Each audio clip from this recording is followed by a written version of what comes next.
मैं हर रोज़ अखबार और न्यूज़ में ऐसी खबरें सुनता था, हैरान रह जाता था कि क्या वाकई इस दुनिया में ऐसा हो रहा है, या फिर न्यूज़ चैनल और अखबार वाले अपने चैनल और अखबार की मशहूरी के लिए झूठ बोलकर लोगों को गुमराह कर रहे हैं। कहीं बाप का सगी बेटी से ज़बरदस्ती का किस्सा सामने आता, तो कहीं भाई अपनी ही बहन के साथ। ऐसी खबरें सुनकर मैं अंदर से खौफजदा हो गया था।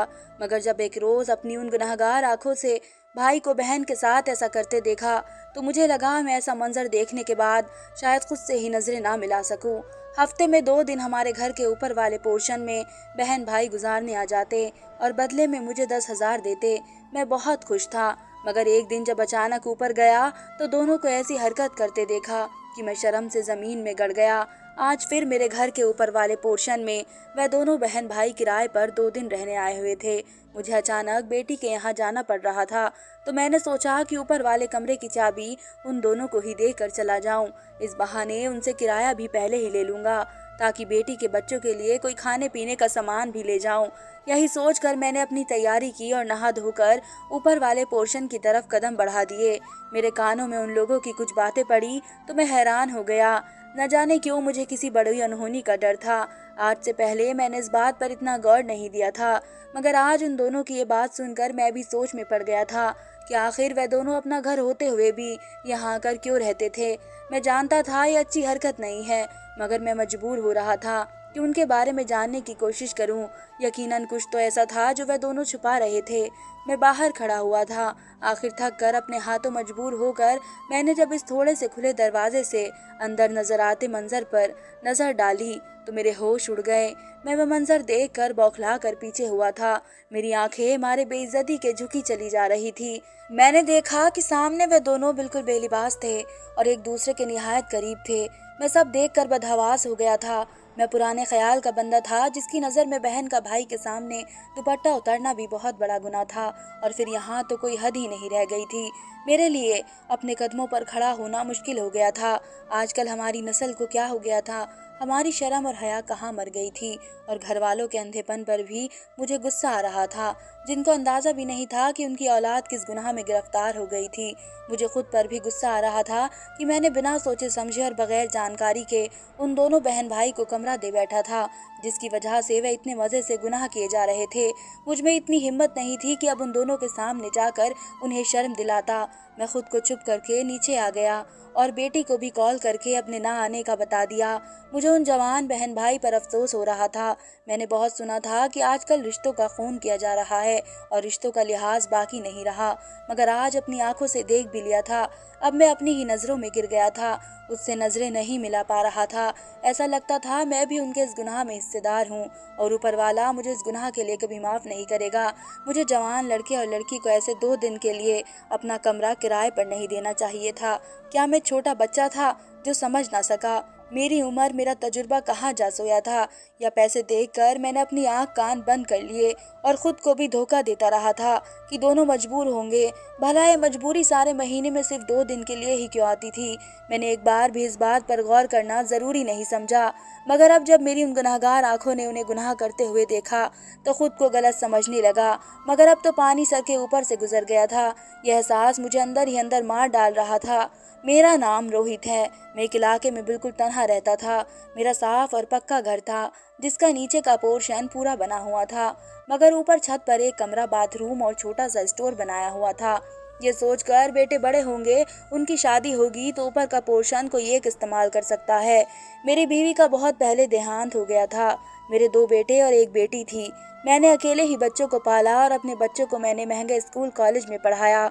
बेटी की पढ़ाई पूरी होने से भी पहले शादी कर दी और बेटों को पढ़ाई के लिए बाहर विदेश भेज दिया। वहाँ पढ़ाई पूरी करते ही उनकी अच्छी नौकरियां भी लग गई और वह वापस ना आ सके। उन्होंने वहाँ पर ही फैमिली में शादी करके अपने घर बसा लिए। अब उनके बच्चे भी थे। वह चाहते थे कि मैं भी उनके पास रहूं, मगर मैं अब अपनी जिंदगी का हर हिस्सा अपने घर ही गुजारना चाहता था। मैं बूढ़ा था, मगर अपने काम और खाना पकाना में खुद ही कर लेता था। किसी का मोहताज नहीं था। सरकारी मुलाजिम रहा था, जिसकी वजह से अब पेंशन में मेरा अच्छा गुजारा हो जाता था और मुझे बेटों से अपने खर्च के लिए पैसे नहीं मांगने पड़ते थे। मेरा जब भी दिल करता अपनी बेटी के पास चला जाता। उसके बच्चों के साथ मेरा दिल भर जाता था। बेटी मेरा बहुत ख्याल करती थी। कभी बेटी बच्चों समेत आ जाती तो सारे घर में रौनक हो जाती। वक्त सुकून से गुजर रहा था कि एक रोज दो जवान बहन भाई मेरे पास आए और मुझसे दरख्वास्त की कि मैं उन्हें 2 दिन के लिए अपने घर के किसी हिस्से में रहने दूं। और उन्होंने कहा कि हमें किसी ने बताया है कि आपके छत पर एक कमरा बना हुआ है। मुझे लगा था कि शायद वे दूर सफर से आए हैं, इस शहर या इलाके में फंस गए हैं या किसी रिश्तेदार से मिलने आए हो।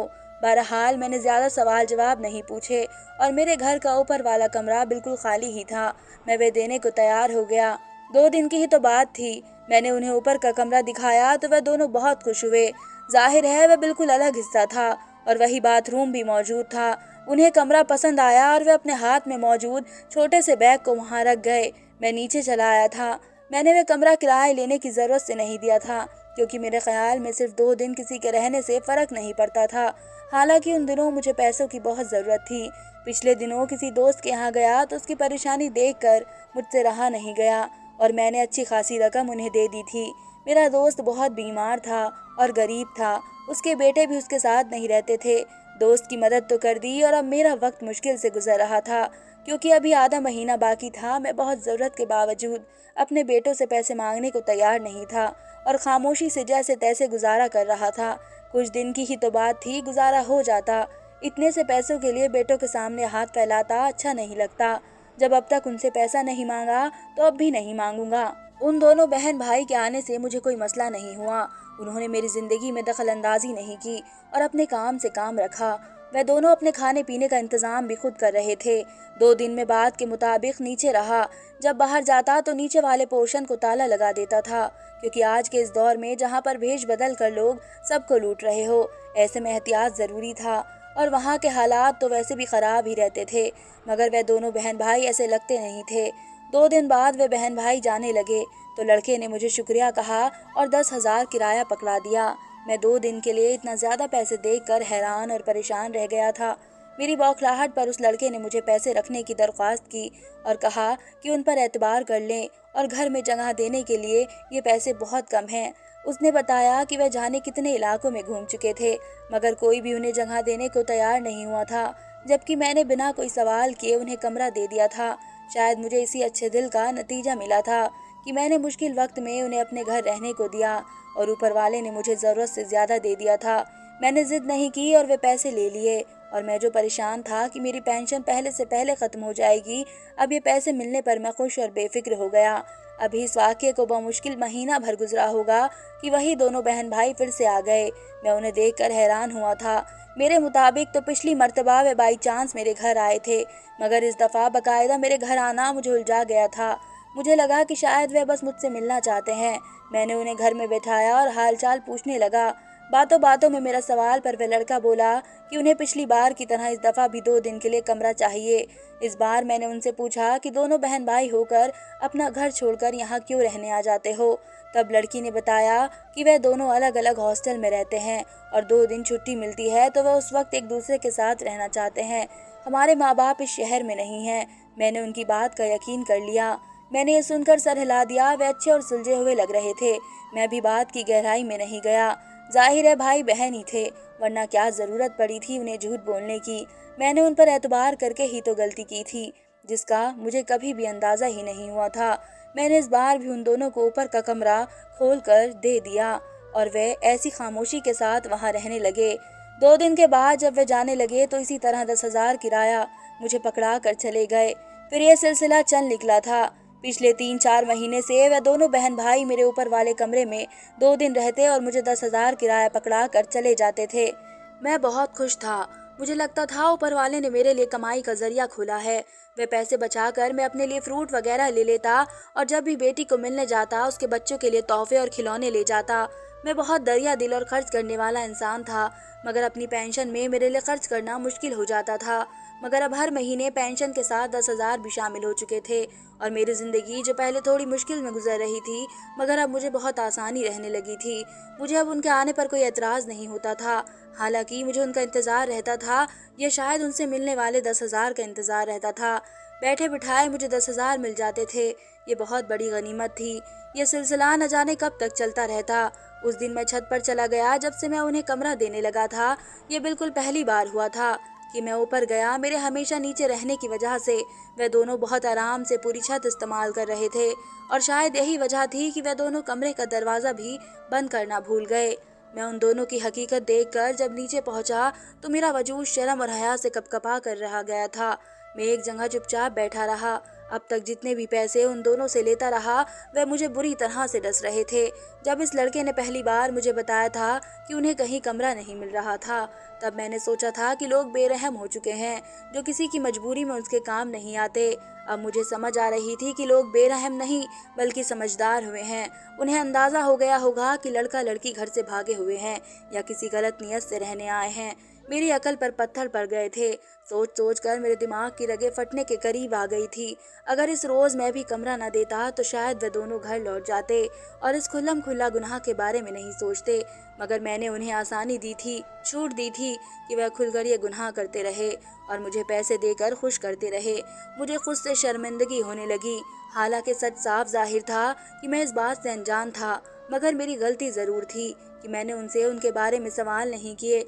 मैंने नहीं पूछा कि अपना घर होने के बावजूद भी वह दोनों हर महीने मेरे पास रहने क्यों आते थे। अभी दिन का वक्त था और मैं जानता था वह लड़का बाजार जाने के लिए नीचे आएगा। मैं खामोशी से इंतज़ार कर रहा था। वह लड़का बाहर से खाना लाने के लिए निकले तो मैं इस बात करूं। शायद अब फ़ायदा नहीं था, मगर मैंने सोच लिया था उन दोनों को अभी घर से निकाल दूंगा और वापस कभी ना आने को कह दूंगा। मुझे उम्मीद थी कि शायद आइंदा के लिए उन्हें जगह ना मिले तो वह सुधर जाए और इस गुनाह से बाज आ जाए। मगर एक बार जब गुनाह की लत लग जाए तो आसानी से नहीं छूटती। इस दिन भी मेरा इरादा सिर्फ दरवाजे से ही बात करके लौटने का था, मगर मेरे दरवाज़ा बजाने से पहले ही मेरे कानों में उन दोनों की सरगोशी में कई बातें पहुंची तो उनके अल्फाजों पर मैं बुरी तरह से हैरान रह गया था। वह लड़की बोल रही थी कि माँ पापा को यही लगता है मैं हर महीने 2 दिन का कॉलेज की तरफ से फील्ड ट्रिप पर जाती हूँ। मेरी तरफ से तो कोई मसला नहीं, मगर तुम क्या बोलकर घर से आते हो? लड़की का सवाल मुझे खटक गया था। वह घर वालों से छुपकर यहाँ क्यों आते थे? इस बात ने मुझे हैरानी में डाल दिया था। मैं भी लड़के का जवाब सुनने के लिए वही कदम रोक कर खड़ा हो गया और दरवाजे के करीब होकर कान लगाए। लड़के का जवाब भी लड़की के जवाब से कुछ मिलता जुलता ही था। वह बोल रहा था कि वह घर वालों को बताता है वह हर महीने दोस्तों के साथ घूमने के लिए निकलता है, जिसकी वजह से इस पर भी घर वालों का कोई शक नहीं जाता। अब मुझे बात हैरान कर रही थी। मुझे उन पर कोई ऐसा वैसा शक नहीं था क्योंकि वे बहन भाई थे। हाँ, मगर मुझे लगा कि शायद वे चुप कर कोई ऐसा काम कर रहे होंगे जो घर वालों ने मना किया होगा। इसकी वजह से वे घर वालों से छुप कर यहाँ आते थे और 2 दिन गुजार कर चले जाते थे। लेकिन यह तो गलत बात थी कि वे 2 दिन वहाँ गुजारते थे, कहीं बाहर भी नहीं जाते थे। बस लड़का दिन के किसी हिस्से में थोड़ी देर के लिए घर से बाहर जाता था और बाजार से खाने पीने का सामान ले आता था।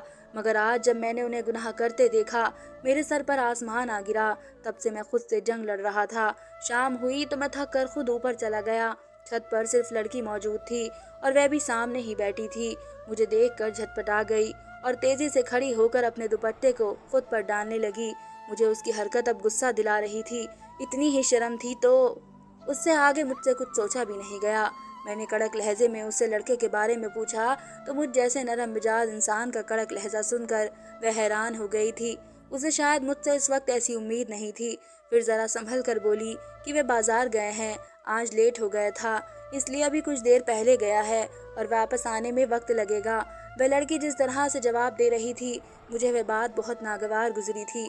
मुझे उसकी उस बात पर इतना गुस्सा आया कि मैं लड़के का इंतजार किए बगैर उसी को ही गुस्से से बोला कि अपना सामान लो और जब तुम्हारा भाई पहुंचे तो उसके साथ चली जाना और आइंदा मेरे घर में तुम दोनों कदम मत रखना और अपने पैसे भी अपने पास रखना। मुझे नहीं चाहिए ये गलत पैसे। मैं सब गुस्से में बोल रहा था। मेरी बात पर वह घबरा गई और बोली, क्या हुआ बाबा, आप इतने गुस्से में क्यों लग रहे हैं? क्या हमसे कोई गलती हुई है? हमने तो कल जाना था, फिर आज क्या हुआ? अब हम रात के वक्त कहाँ जाएंगे? हमारा घर तो बहुत दूर है। मुझे उसकी आवाज़ भी बुरी लग रही थी। मैंने कहा कि गलती नहीं, गुनाह हुआ है। ये बात तो तुम दोनों को नाजायज़ ताल्लुकात बनाते हुए सोचनी चाहिए थी। क्या तुम दोनों को शर्म नहीं आती? घर वालों के एतबार को ठेस पहुंचाकर हर महीने यहाँ अपने मकसद को पूरा करने आ जाते हो। क्या तुम दोनों को ऊपर वाले का डर नहीं लगता? मुझ जैसे बूढ़े इंसान को धोखे में रखकर झूठ बोलकर मुझे अपने गुनाह में शामिल किया। मेरी बात पर उसके चेहरे का रंग उड़ गया। वह हड़बड़ा कर मुझे देखने लगी। यकीनन उसे यकीन नहीं था कि मैं उन दोनों की सच्चाई जान लूंगा। मैंने उसकी हैरत पर उसे ईमानदारी से बता दिया कि आज मैं उनसे एडवांस किराया वसूल करने आया था, और तब मैंने उन दोनों की हकीकत जान ली थी। मेरी बात पर वह रोने लगी और शर्मिंदगी से बोली कि बाबा जी, मुझे अफसोस है कि हमने आप जैसे अच्छे इंसान को धोखा दिया और झूठ बोला, मगर सच वह नहीं जो हमने आपको बताया था। इस लड़की ने जो बात बताई वह मुझे हैरत में डाल रही थी। उसने कहा कि हम दोनों बहन भाई नहीं हैं, हमारा रिश्ता वाकई जायज़ है क्योंकि हम पति पत्नी हैं और हमारे दरमियान बिल्कुल जायज़ ताल्लुक है। इसकी बात पर मैंने बेयकीनी और कुछ बेहद बारीकी से ऐसे देखा। सच तो यह है कि मुझे अब उस लड़की पर बिल्कुल यकीन नहीं आ रहा था। मुझे यही लगा कि जलील होने के खौफ से झूठ बोल रही है। वह कसम खाने लगी और फिर अचानक उठकर कमरे में गई। जब थोड़ी देर बाद लौटी तो उसके हाथ में शादी के कागजात थे। मैंने वे कागजात देखकर अपना गुस्सा हल्का किया। वह दोनों वाकई पति पत्नी थे। मैंने उसे उसके कागजात पकड़ाते हुए कहा कि जब उनके बीच रिश्ता था तो फिर उन्हें छिपाने की और झूठा रिश्ता बताने की क्या जरूरत थी। मेरे सवाल पर वह कुछ पल के लिए चुप सी हो गई, फिर बोलना शुरू हो गई और जो कुछ बताती गई वह मुझे हैरत के साथ साथ गुस्से में डालता गया। वह लड़की बता रही थी कि वह दोनों शुरू से एक ही मोहल्ले में रहते थे, पढ़ाई भी एक ही स्कूल से हासिल की और तब से ही दोनों की बेहतरीन दोस्ती थी। वक्त के साथ साथ ये दोस्ती प्यार में बदल गई। जब वह दोनों कॉलेज में थे तब लड़के ने उसके लिए रिश्ता भिजवाया, जो फौरन कबूल कर लिया गया था क्योंकि दोनों के माँ बाप भी एक दूसरे को शुरू से जानते थे। उनका रिश्ता हुआ तो दोनों को लगा वे कभी अलग नहीं होंगे और सब कुछ बहुत आसानी से हो गया। सब बहुत खुश थे और जल्दी उनकी शादी की तारीख रख दी गई। मगर कुछ ही समय बाद लड़के और लड़की की माँ की आपस में किसी बात पर अनबन हो गई और बात बढ़ते बढ़ते इस हद तक पहुंच गई कि उनका रिश्ता भी खतरे में पड़ गया। लड़का और लड़की ने अपने अपने माँ बाप को बहुत ठंडा करने की कोशिश की, मगर बात बढ़ चुकी थी और एक रोज लड़की की माँ ने बाकायदा ऐलान करके वह रिश्ता खत्म कर दिया। वे दोनों इस बात से बहुत टूट फूट का शिकार हुए थे और कितने ही रोज घर वालों से बोले नहीं, रोए, खाना पीना बंद कर दिया, मगर किसी भी बात का उनके घर वालों पर कोई असर नहीं हुआ था। जब उन्होंने अपना वक्त जाया होते देखा तो कुछ वक्त के लिए खामोशी अख्तियार कर ली, मगर ठान चुके थे कि एक दूसरे को कभी नहीं छोड़ेंगे। उनकी